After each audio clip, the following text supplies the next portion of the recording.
It's breeding time. Good evening sa inyong lahat. Time check ay 8 PM.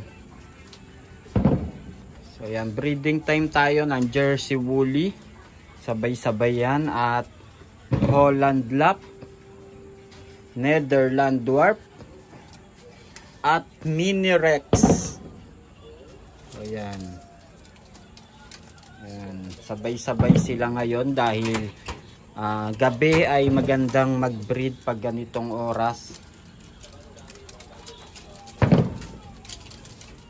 Ito pa ang ating Holland Lap.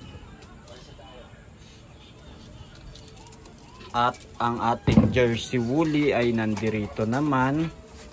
Sabi Dabs pa bukas nga.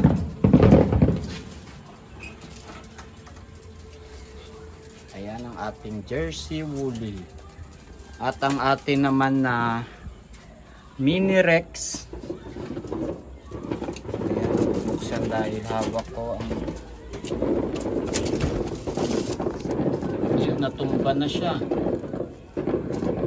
Tumabay sa kulungan.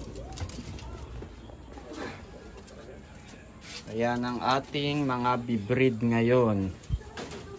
Dahil hindi na tag-ulan at medyo hindi na tag-init at medyo umuulan-ulan na madalas, kaya ito na yung oras ng tamang pagbibreed sa kanila para hindi sila stress dahil medyo lumalamig na ang ating panahon. Yan, sila muna ang ating ibibreed, pero marami pa tayo ritong mga ibibreed, pero ito sila ay mga condition pa muna. Kukondisyon muna natin yan sila.